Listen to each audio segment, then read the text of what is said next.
নিয়ে বাজার একটা নতুন টিপস নিয়ে আইলাম আমি। আপনারা দেখতে থাকেন এটা কেমনে কেমনে কী করে লয়। আপনারা বলছেন যে দুনিয়াটা কালকে না নষ্ট হয়ে যায়, পোকা ধরে। তো আমার টিপসটা যদি ফলো করেন তাহলে কিন্তু দুনিয়াটা থাকবো, নষ্ট হবো না, খুবই সুন্দরভাবে থাকবো। তো জাস্ট আমি আপনাদের দেখাইতেছি, আপনারা দেখতে থাকুন দুনিয়াটা কেমনে ভালো রাখা যায়। আর কেমনে ভালো রাখলে এটা পরে বেশিক্ষণ ধরে থাকবো, নষ্ট হবো না।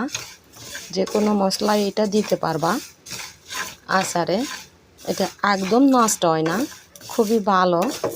আর ভালো আদার টিপস আমি দিয়ে দাসুন, আপনারা ভালো করে দেখেন, ভালো লাগবো।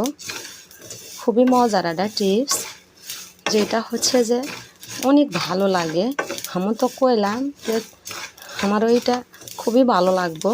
দেখেন আপনারা তো সারা বছর ধনিয়াটা শুধু গুঁড়ো মশলাটাই প্যাকেট নিয়ে এসে খান, আমি গ্রাম বাংলা থেকে কিন্তু আজ তো ধনিয়াটা নিয়ে আইসা কিন্তু এরম করে রাইখা দিই।